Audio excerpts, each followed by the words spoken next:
My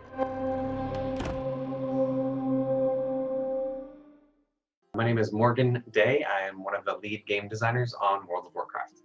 So first of all, Morgan, I have to say congratulations because the game is 16 years old, and to still have all these unique mechanics and basically you have this limited box of tools that you can use, and you've gotten so creative because you have this box to work in. It's really impressive to see how much you can change a game that's so cemented in the mechanics and code, over 16 years. So thank you for that. You've done an incredible job.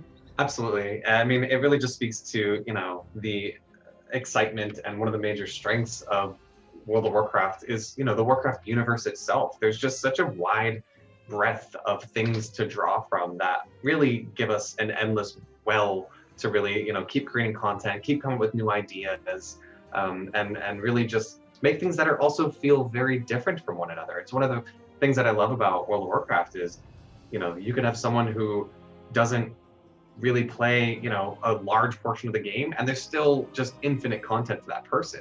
Maybe you love pet battles, you love PvP, or you're really into Mythic Plus or dungeons, or maybe you just love the story and want to level different characters and play through, all the different Covenant campaigns to learn about all of that. There's just so much there to discover for the players, and it's really awesome to get to work on this game. Is that I want to talk to the challenge of designing stuff like that, because obviously a lot of studios would rewrite the game from the ground up if they wanted to make, add new things, but you have to continually work in this box. But you are able to pull off so much using these mechanics and these that were designed 15 years ago. Yeah, totally. I mean, we kind of laugh about it all the time, and really with the introduction of World of Warcraft Classic, and now we've announced Burning Crusade.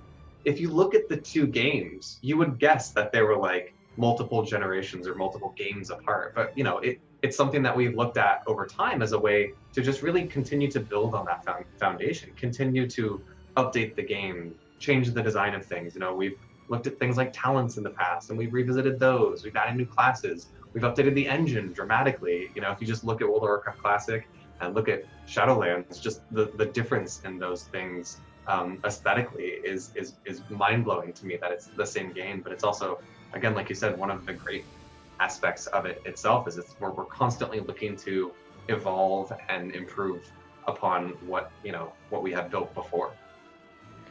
How do you guys go about, because like you said, there's so much stuff for everyone to do, whether it's pet battles or raiding or even transmog runs. How do you go about trying to develop that evenly so you're giving each section the amount of attention it deserves? Oh, that's a fantastic question. We have a really, really talented design team, and just a team, Team 2 as a whole is really talented. And one of the most, awesome parts about it is everyone on the team itself is, a passionate World of Warcraft player. So it's one of those things where, people often just see things that they enjoy in the game, and they want to go support that and help build upon it. And there's often great opportunities on the team to be able to do things like that. And go work on something like pet battles because you love them, or work on PvP because you really enjoy that portion of the game. And then we also just have, fantastic designers like the content team and the systems and rewards and encounter, and, Steve on the narrative team. There's just a wide range of talent that, is really looking to create new content for all aspects of World of Warcraft. You have a huge community that's very vocal. But at the same time, your team has access to data that they don't see. So how do you separate basically the noise from the legit criticism you get for certain things like the grind or gear rewards and stuff like that? Yeah, that's a really great question, and a complicated one at that, I would say. There's, like, you even just yourself mentioned a bunch of different aspects of that, and we like to try to look at it, from as wide of a angle as we can, right? Not only is player feedback really important to us, but like you said, there are things that we can look at to confirm, or see if maybe something else is at play with looking at different types of data. Also, just our own community, our own perception of how we play the game. Like I said, our team is really actually a great tool for us to really get a look at different problem spaces, because our team has such a wide variety of things that they enjoy about the game as well. We can often just poll the team, go ask the team at one of our big meetings, like, hey, how is everyone feeling about these types of things? And often that will very closely mirror the community sentiment at the time. And, we all are really passionate about making the game the best version of it that it can be. So, we have a lot of different feedback loops that we use and leverage internally, as well as, data and community discussion that we leverage to try to make the best decision we can. When you're designing mainly like the raid battles, some of them are very complicated. What's the kind of process of going through and designing that? So because people do want a challenge, but at the same time they want a challenge they can do. Yeah, no, that's a great question. We can talk about Chains of Domination and the Sanctum of Domination itself. We often look at encounter design and raid design from the perspective of, really just asking the question of who's the audience for this? And we have a great advantage, which is we have a ton of different difficulty levels. We have LFR, which is a queued experience. So the tuning and the mechanics that we might introduce, or in some cases leave in there, are very different than the ones that we would have at the other end of the spectrum, all the way up at mythic difficulty. And we've got difficulties in between with normal and heroic as well.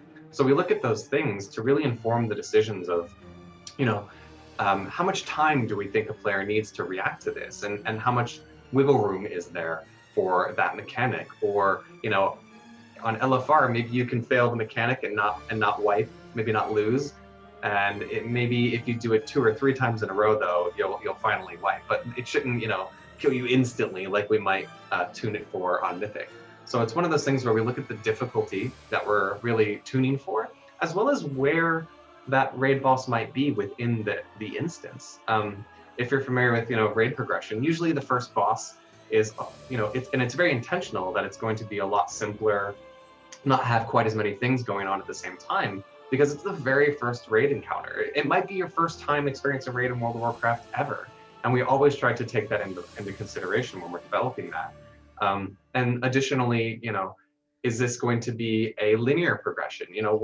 Once there's boss 1, this is the only boss you can do. Okay, boss 2, we're on to him now. Is this the only boss you can do? Okay, if it's still the only option you have, we always want to make sure that you're not going to hit some kind of really overly punishing mechanic or roadblock there, versus in an instance like Chains of Domination, there's, I want to say, 2 or 3 bosses right at the front that are all going to be back to back to back. But after that, it really opens up and gives you the opportunity to try different encounters. So we have a lot more tuning, wiggle room in there to really try to ramp it up, so that, maybe over here, your raid group is really good at this because it's a single target fight and you've got great single target damage tonight.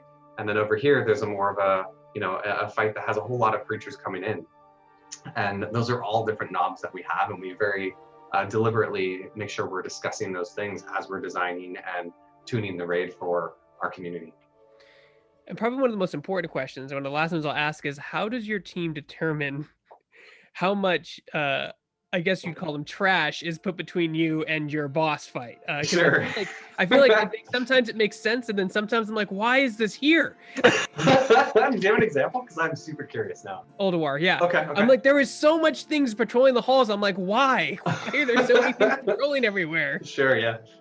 A lot of that really just comes down to, a couple things. One, the story we're trying to tell, right? Like sometimes when you walk into a certain space, there's a story we're trying to tell, right? Like there's, the room in Siege of Orgrimmar that everyone remembers once you really step into the underground elements of it. And it's this massive room with torches and huge walls. And it's like, okay, like this is obviously the major force that we're going to be engaging with.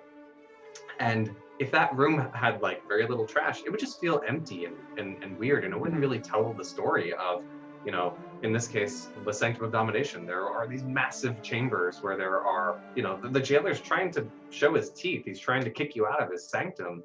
So for you to walk in there and for it to feel, or just be empty, just would feel almost out of place. So that's something that we really try to consider. So a lot of that really comes down to early on when we're discussing, the scale and the layouts themselves. We're like, okay, this is gonna be a big room with a lot of trash. So maybe after this room, let's chill it out and make some straight and narrow hallways, and there's less trash in there. Or maybe there's just traps, right? Because in the Sanctum of Domination, if you've done Torghast, the jailer enjoys his traps and tripping you up with those. So maybe there will just be some spaces where there's less combat and more dodging, so that we can traverse through the space and not really feel like it's at an exhausting pace from constantly fighting things. So a lot of that comes down to the pacing as well as the story. And sometimes the story just is telling you don't belong here. So you have to cleave through a wave of enemies to really breach into the raid. As much as a hardcore gear person would want to just have the boss lined up, kill it, and then the boss walk into the room and start again, it doesn't. From a narrative standpoint, it doesn't make sense, and it probably would be kind of tedious to just be in one room fighting everything one after another for 4 hours. Yeah, and we also do look at some of those those spaces in between as an opportunity to take a breather, right? Like bosses can be really stressful and challenging, and sometimes I just need to get a drink, and maybe I'll let my raid clear that trash while I go AFK for a minute. But it is, it really is something that we talk a lot about, just the pacing and the experience within a raid, and making sure that that is something that feels satisfying. And there are peaks of excitement, and also if you have a minute to calm down, and also it's just a moment to just chat. I think it's really cool when my raid group, often while we're killing trash, we're just talking about what's going on in our lives, or what we've been doing in World of Warcraft this week. And that provides people with an opportunity to do that. Awesome, Morgan. And then my last question is, when does Chains of Domination become live? I don't believe we have announced a launch date, but we are really excited about this update, and we'll try to get it into our players' hands as soon as possible.